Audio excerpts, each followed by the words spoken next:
Bonjour, bonsoir, bien-aimés dans le Seigneur. Tout dépend de l'endroit où vous nous suivez en ce moment. Nous sommes l'Église universelle de Dieu, l'Église pour tous.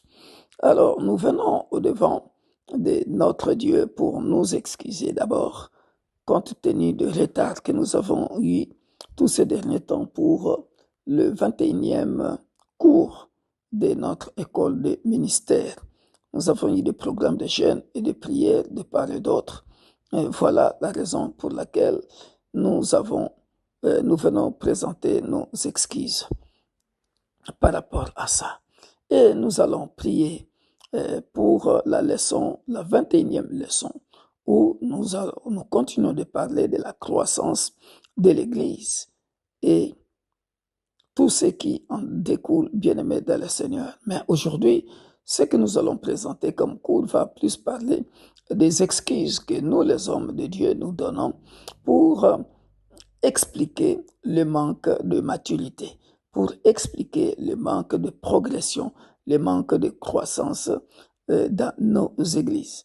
Alors que je l'ai toujours dit, si vous suivez des leçons précédentes, un homme de Dieu qui est réellement appelé par Dieu ne compte que sur Dieu, comme le psalmiste dit, mon âme ne compte que sur toi, comme un esclave compte sur son maître, d'où il est appelé à vivre cette maturité au quotidien et ne pas présenter des excuses.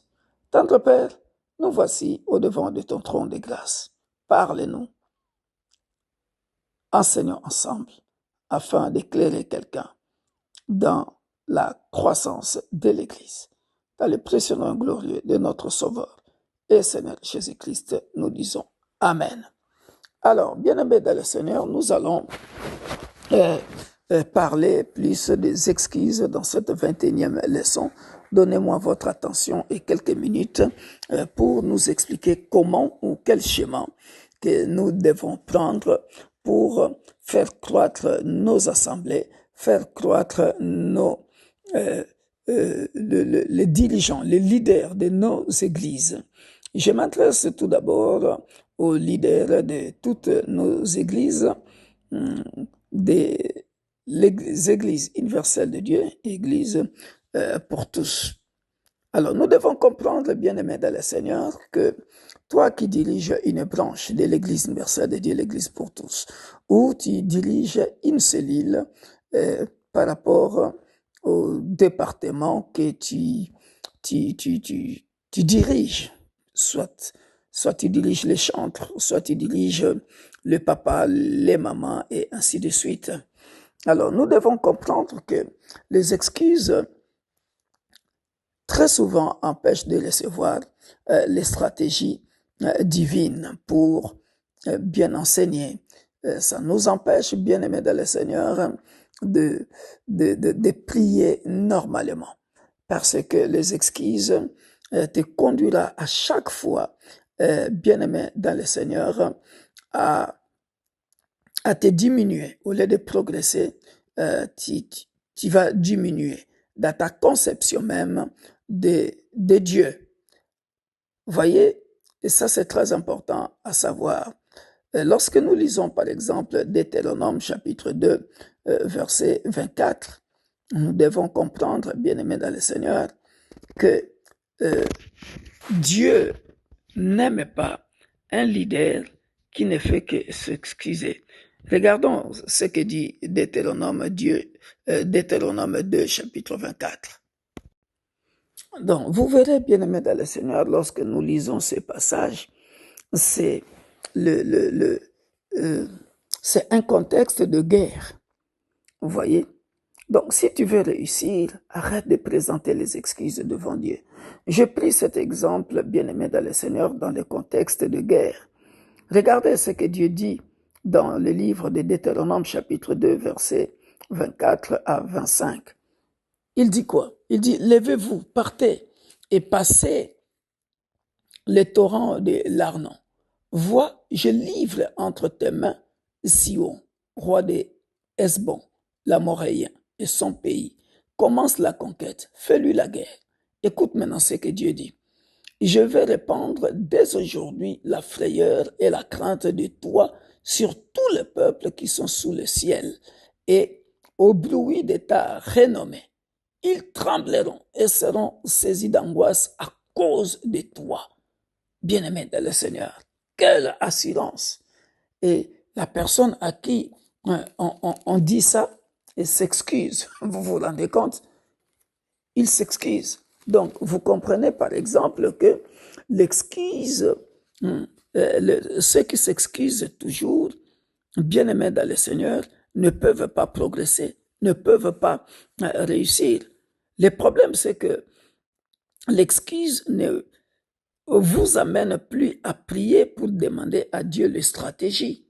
Il faut demander à Dieu les stratégies. Que faut-il faire pour avoir les territoires que Dieu vous donne? Si Dieu est avec toi, qui sera contre toi? Si Dieu dit, par exemple, je te livre, voici, je te livre, Sion, roi des Amoréens, Og, roi des Basans. Mais alors, bien-aimé dans le Seigneur, si Dieu te dit, par exemple, voici, je te donne ce territoire-là, mais prends-le, parce qu'il est avec toi. Voilà pourquoi je dirais, personnellement, j'ai découvert une chose.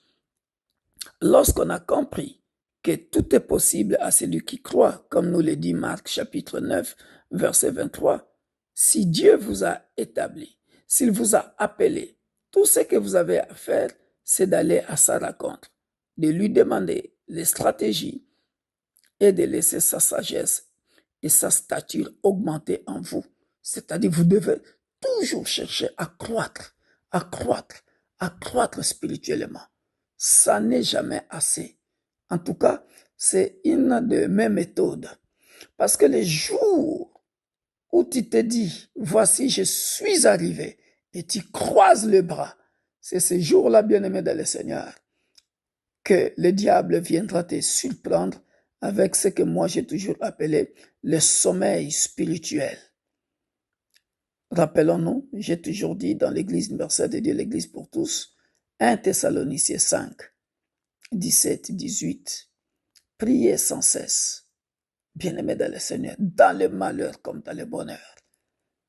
Ça, c'est l'arme absolue, parce que le diable a une arme fatale qu'il utilise, c'est le sommeil spirituel. Voilà pourquoi il a cessé de rappeler aux disciples, veillez et priez, veillez et priez, afin que vous ne tombiez pas à la tentation. Quand tu es un leader, bien-aimé dans le Seigneur, n'oublie pas, veillez et priez, veillez et priez tout le temps. Ça augmente ta façon de concevoir les choses de Dieu. Et sinon, si tu arrêtes d'être rempli de Dieu,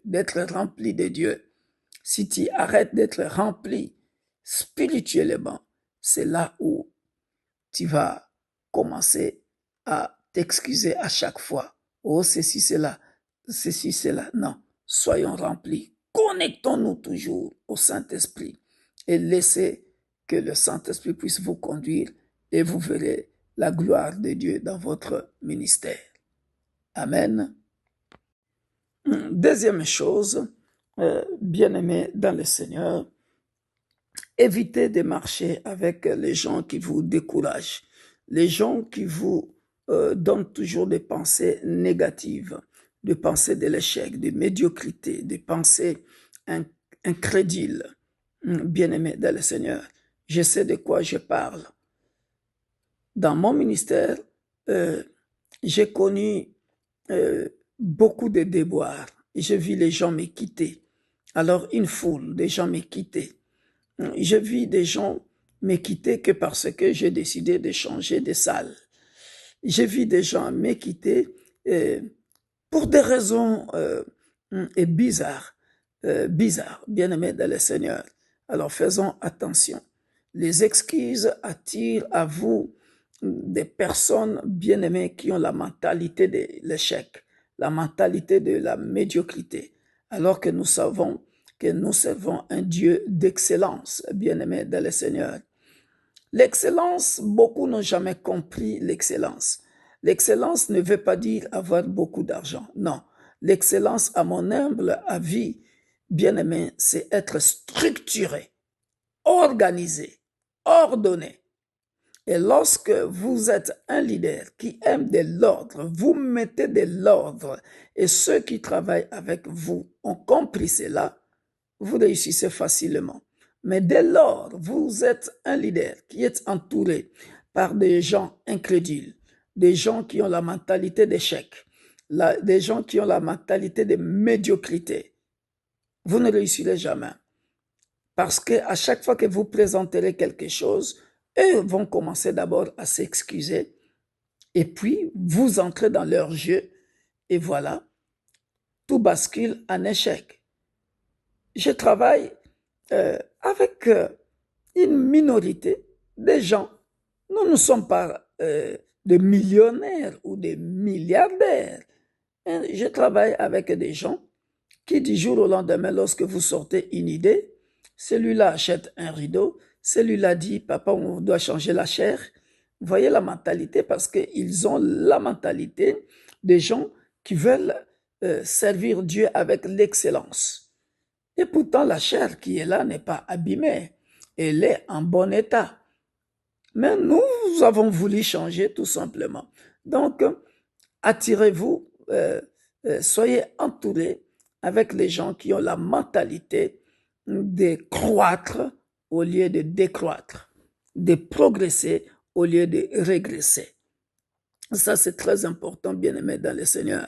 Voilà pourquoi il faut briser cette forteresse d'échec, de mentalité de médiocrité, de mentalité d'excuse auprès des gens qui vous entourent. C'est ce que je dirais.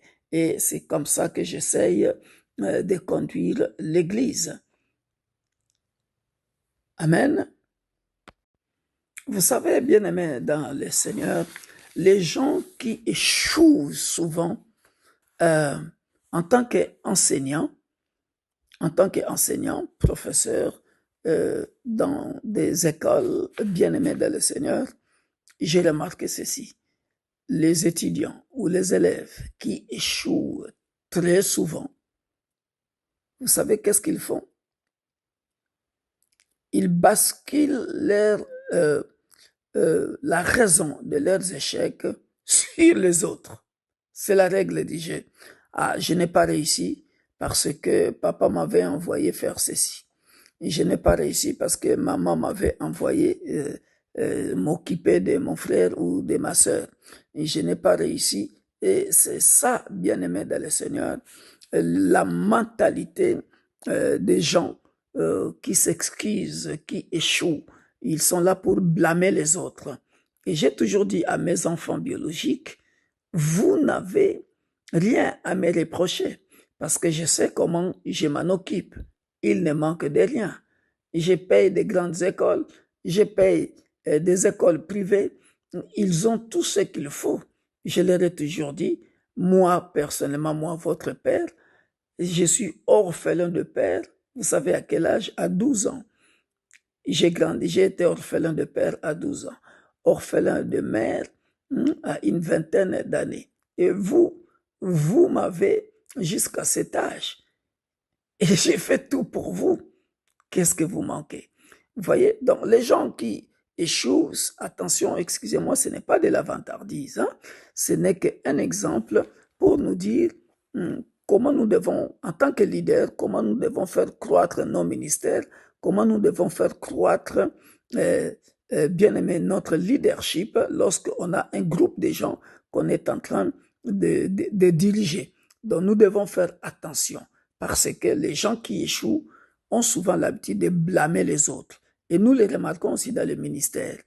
Vous voyez? Je vais donner quelques exemples terre à terre. Vous voyez? Lorsque nous tenons devant la chair, nous prêchons, mais bien aimé dans le Seigneur, est-ce que toi tu es omniprésent comme Dieu pour vérifier si ce chrétien-là ou cette chrétienne-là de ton église a relis son cours, a relis la Bible? Tu n'es pas avec lui au quotidien. Et les jours qu'il ne réussira pas, dans ses responsabilités parce que tu lui as confié telle ou telle autre responsabilité. Ah non, voyez, ils vont blâmer les autres. Non, c'est parce que le travail m'a pris beaucoup de temps, parce que le sport des enfants m'a pris beaucoup de temps, et ainsi de suite, tout en oubliant que son leader principal, l'apôtre Victor Makonda, il travaille, il a des enfants auxquels il s'occupe, et, et, et en même temps, il a l'Église. Dans tout le monde, nous sommes saturés. Mais c'est lui qui le dirige, lit la Bible au quotidien. Et comment il fait? Voyez? Donc, si vous êtes entouré de gens comme ça, ils seront toujours là à expliquer leurs excuses en blâmant les autres et en vous donnant des raisons qui n'ont pas sa raison d'être. Donc, voilà pourquoi, bien-aimés dans le Seigneur, vous devez, bien-aimés dans le Seigneur, être, je dirais, avoir la mentalité de choisir les résultats que vous voulez obtenir. Travaillez toujours avec objectif. Je veux tel résultat. Je me suis fixé tels objectifs et je conduis les gens que je dirige à ces objectifs-là pour ensuite obtenir les résultats que je veux. Et souvent, avec l'aide du Seigneur, nous réussissons. Donc, faisons attention à ça, bien-aimé dans le Seigneur. Évitez, bien-aimé dans le Seigneur, les gens qui sont là à blâmer toujours les autres parce qu'ils ont échoué. Donc, évitons, bien-aimés dans le Seigneur, ces genres de personnes. J'irai encore plus loin, bien-aimés dans le Seigneur, en disant que l'esprit d'excuse peut créer en toi l'esprit d'échec. Ça devient tout un esprit d'échec. Comme j'ai toujours dit, j'ai toujours expliqué par exemple l'esprit de retard. Ce n'est pas possible. Il y a des gens à l'église qui sont des leaders, des moments importants de prière qui arrivent tout le temps en retard. Ça devient tout un esprit de retard. Alors, pour montrer à ces gens-là comment on doit pallier au retard, pour montrer que cet esprit-là ne peut pas contaminer les autres, ben, que tu viennes en retard ou pas, si c'est toi qui étais censé diriger, regarde comment on doit résoudre ça. Tu viens, tu y arrives, ton leader principal est déjà là, il a déjà commencé à modérer à ta place. Ben voilà, une fois, deux fois, trois fois, tu vas te gêner toi-même. C'est comme ça qu'il faut pallier, bien-aimé dans le Seigneur, pour ne pas faire de l'esprit d'échec, votre consolateur. Parce que sinon, vous savez pourquoi j'ai dit que l'esprit d'échec peut devenir votre consolateur? Parce que nous avons dans nos églises, bien-aimés dans le Seigneur, des gens qui, comment je peux expliquer ça? C'est-à-dire, ça devient une habitude et ils cherchent des raisons bien placées pour justifier ça. Je donne un exemple. Aujourd'hui, je suis venu en retard parce que c'était le métro, alors que lui-même, il sait pertinemment que ce n'était pas le métro, c'est tout simplement, il a passé son temps à se maquiller. Il s'est réveillé en retard ou elle s'est réveillée en retard. Ce n'est pas le métro, mais il viendra vous dire un jour c'est le métro, deuxième jour c'est la déviation, un autre jour, voilà. Donc, le pasteur est trop dur, et voilà. Il est trop dur, comme ceci, comme cela. Et on ne s'en sortira pas. Ça, c'est un leadership qui ne tient pas la route. Quelqu'un qui a cru spirituellement, qui a grandi spirituellement, qui a la maturité, bien aimé, il va éviter l'échec parce qu'il veut obtenir des résultats. Tout se prépare en amont. Je sais que demain j'ai culte, j'ai déjà repassé mes habits, j'ai déjà préparé les habits des enfants et ainsi de suite. J'ai déjà regardé l'huile dans ma voiture, si l'église se trouve loin et ainsi de suite. Donc, attention, bien-aimés dans le Seigneur, que l'esprit d'échec ne devienne pas votre consolateur, hein, pour que vous puissiez à chaque fois irriter le Saint-Esprit. Vous pouvez irriter le Saint-Esprit, bien-aimé dans le Seigneur, parce que c'est un esprit d'excellence. Ce n'est pas un esprit de médiocrité. Et je connais des frères comme ça, je connais des sœurs comme ça, qui ne sont pas loin, juste à côté de l'église, mais ils sont tout le temps en retard. Aujourd'hui, telle raison, demain, telle autre raison. Vous voyez? Donc, faisons attention à ça, bien-aimés dans le Seigneur, parce que si vous continuez comme ça, les excuses vont attirer toujours de l'échec, de la dégression au lieu de la progression, parce que les excuses vont vous placer dans une position de perdant. Mais ça se fait, comment je peux expliquer ça? D'une manière subtile, voilà, d'une manière subtile, sans que tu le saches, que les gens ont déjà remarqué que tu as un tel défaut. Mais quand on veut te corriger, tu présentes toujours des excuses. Tu présentes toujours des excuses. Vous voyez? Et tu oublies que tu es quelqu'un sur qui le pasteur compte. Tu es un leader qui dirige déjà, tu as déjà une responsabilité dans l'église. Tu diriges les papas, tu diriges les mamans, tu diriges les jeunes, tu diriges la chorale. Tu vois, tu diriges l'intercession. Mais tu as en toi la mentalité d'excuse. C'est devenu comme, je ne sais pas, de la drogue. À chaque fois, au lieu d'accepter tes défauts lorsqu'on te corrige, non, tu as toujours raison. Tu as toujours raison. Vous voyez? Alors que tu devrais plus sortir de ta bouche la mentalité de vainqueur. Vaincre toutes ces excuses-là, comme le dit Romains chapitre 8 au verset 37, mais dans toutes ces choses, nous sommes plus que vainqueurs par celui qui nous a aimés. Quand est-ce que tu vas vaincre cette mentalité des excuses qui t'amène à l'échec? Ah oui, tout le monde a remarqué, on te reproche la même chose, des années, mois après mois. Mais lorsqu'on t'appelle au bureau, mon frère, ma soeur, ça, paf, une grosse excuse qui va même... Parfois, quand je rentre chez moi à la maison, je dis, mais ce frère-là ou cette sœur-là, je ne sais pas. Ça commence à te pousser à faire une délivrance, disons ça comme ça. Voilà. Donc, au lieu de manifester une attitude d'audace et de conquête, l'excuse vous fait asseoir, bien-aimé dans le Seigneur, dans une position d'échec et de médiocrité. Parce que tu ne veux pas aller de l'avant. Tu ne veux pas croître spirituellement. Tu ne veux pas progresser dans ton leadership.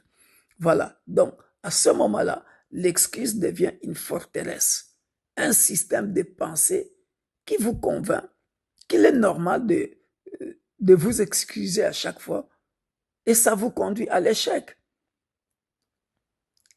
Tu vois? Et ça, j'ai remarqué ça plusieurs fois. Donc, c'est comme si toi-même, tu sais que tu as déjà calculé ton excuse dans la tête. Je vais dire ça, je vais dire ça. Et puis, c'est devenu une habitude et le diable en profite. Tu vois? Donc, vous ne pouvez pas avoir la foi et les excuses en même temps. Ah non, ah non. Vous devez choisir, soit vous pensez comme Dieu, faire un effort, parce que Dieu compte sur vous, votre Père spirituel aussi compte sur vous, et soit, parce que vous êtes conscient, non? Vous êtes conscient. Alors, voilà pourquoi, bien aimé, dans cette 21e leçon, avant de commencer la deuxième, de progresser encore, parce que je compte terminer d'ici juin ces enseignements sur la croissance spirituelle de l'Église Là, on a fait un petit break, une petite parenthèse pour les enseignements sur la vraie Pâque. Mais nous allons continuer, bien-aimés dans le Seigneur, à parler de la croissance. Donc, vous voyez que lorsqu'il y a trop d'excuses, on a la mentalité d'excuses, on forme en soi une forteresse d'échecs et on ne progresse plus, on ne va plus de l'avant. Voilà pourquoi, bien-aimés dans le Seigneur, les excuses finiront par annuler votre foi. Ah oui, parce que quelqu'un qui a la foi commence à s'organiser, à se structurer pour avancer. À bon entendeur, salut. Je pense que nous avons bien compris cette leçon, bien-aimés dans le Seigneur. Si nous voulons progresser, si nous voulons croître spirituellement, tant individuellement ou collectivement, pour faire croître notre Église ou nos assemblées, évitons la mentalité des excuses. Soyez bénis. C'était votre humble serviteur, l'apôtre Victor Makonda. Soyez bénis. Faites de votre mieux pour bloquer ou détruire en vous cet esprit d'échec qui vous empêche de réussir, qui vous empêche de croître, qui vous empêche d'aller de l'avant. Soyez bénis. Nous allons prier. Tendre Père, nous venons devant de ton trône de grâce, recommander chaque frère, chaque sœur qui a une responsabilité dans nos églises ou même dans l'église corps du Christ, d'éviter cette forteresse d'échec qui l'empêche de croître spirituellement, qui l'empêche aussi de faire croître les autres. Parce que avec la mentalité d'échec, on peut inconsciemment empoisonner les autres avec cette mentalité. Et comme c'est subtil, on ne sait pas qu'on est en train de freiner la progression de toute une masse. Aide-nous, Père de gloire, à surmonter ces fléaux dans nos églises, dans le précieux nom glorieux de notre Sauveur et Seigneur Jésus-Christ. Nous disons Amen. Soyez bénis. Bye bye.